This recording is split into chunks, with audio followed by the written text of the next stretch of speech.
On the 14th day of attacking Ukraine, Russian soldiers have completely abandoned making any attempts to make advances and started openly terrorizing Ukrainian cities.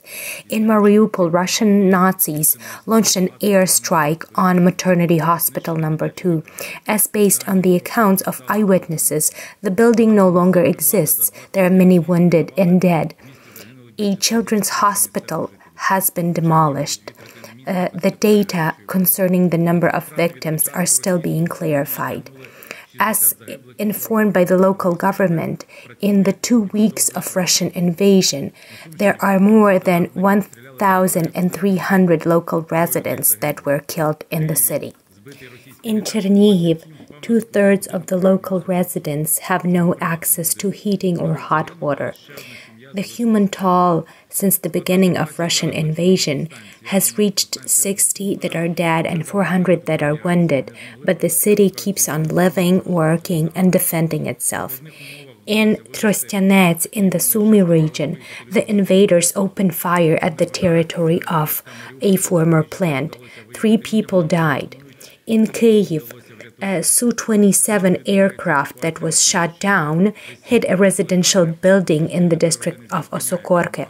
This was a private house. The pilot died, but yet another family is now homeless.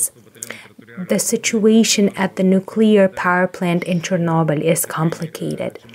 The power plant has been cut off from electricity, and there is a threat of radiation leak.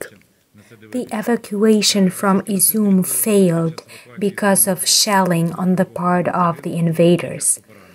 Still, fortunately, people were able to leave from Sumy to Poltava and from Enerhodar and Mariupol for Zaporizhzhia, so that was a success. The evacuation in the Kyiv region is progressing in a very difficult way. The entire world has seen a picture of the family that was shot in Irpin, the one that was trying to escape from the city. Today, in Vyzhhorod district, the occupiers once again opened fire at the bus. Russian Nazis opened fire during an evacuation from Demyiv. 1 law enforcement officer died. 2 people were heavily wounded. Owing to the efforts of the rescue officers, territorial defense, and the 206th Battalion, the evacuation from Irpin carried on. Just today, 4,000 people have been evacuated, and in 6 days of evacuation, around 7,000 of the residents of the Kyiv suburbs were evacuated.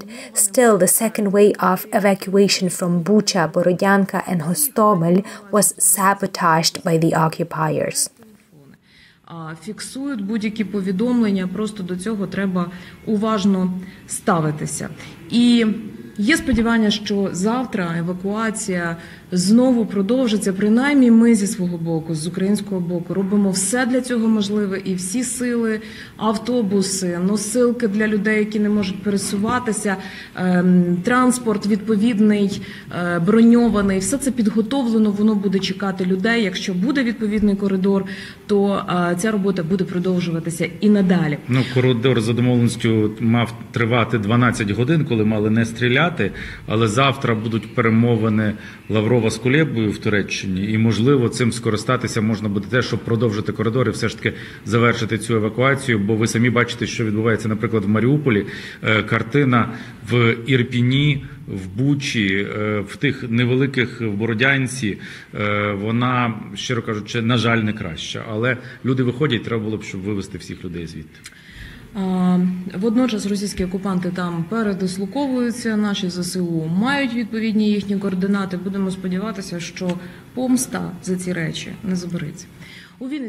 In the Vinnytsia region, Ukrainians keep on working on humanitarian shipments. In the 2 previous days, 2 railway carriages were sent to Kharkiv and big trucks were sent to Dnipro and Mykolaiv. Today, a shipment for Zaporizhzhia was collected. The hub in Kharkiv works on creating a volunteer center at the southern railway station, which will allow to accept and divide humanitarian shipments that come by railway effectively and efficiently. Today, Ukrainians reinforced their protest against the occupiers with events meant to honor the birthday of Taras Shevchenko. The protest took place in Horodnya in the Chernihiv region, in Enerhodar, Berdyansk, Melitopol in Zaporizhia region, also in many other cities as well. People in Kherson took to the streets again. Still, the subordinates of Russian National Guard unlawfully detained over 400 citizens of Ukraine there. Пітері на окупованих територіях може бути нормою. Вони, напевно, погано знають українців, які, очевидно, не будуть миритися з таким ставленням. Our defenders keep receiving armaments, both from our international partners, but also from our own producers. Kuzня na Rybaiskomu plant is transferring to the armed forces of Ukraine 500 modernized Kalashnikov machine guns that were meant to be exported. Western countries are devising a plan meant for the revival of Ukraine. This was announced by the Prime Minister of the United Kingdom, Boris Johnson. In his words, this is going to resemble Marshall's Plan. After the victory, what is in store for us is a long and complicated way to revive our country. We are grateful to European leaders for the support that they offer. What concerns the occupiers, the Fitch ratings downgraded Russian credit rating close to default following Moody's. Борис Джонсон заявив також про план Маршалла новий для України. Після перемоги на нас чекає складний і тривалий процес відбудови країни, і ми дякуємо європейським лідерам за їх підтримку. Водночас в окупантів далеко не все добре. І якщо пані Захарова сьогодні говорила про те, що в них все по плану, то, напевно, їхній план полягав у тому, аби I think that now we need to listen to two people, to Taras Shevchenko on his birthday, because this great Ukrainian poet and a prophet has clearly spoken, has taught us who we should fall in love with, who we should fight, and how to build strong Ukraine. In these 2 weeks, I have been constantly reminding myself of the lyrics of the Ukrainian anthem. We definitely managed to convince the world that we are of Cossack ancestry, and our anthem reminds us that our enemies will perish like dew in the sun. And another man that we should listen to is Joseph Biden. Frankly speaking, I listened to him right away. I trusted him.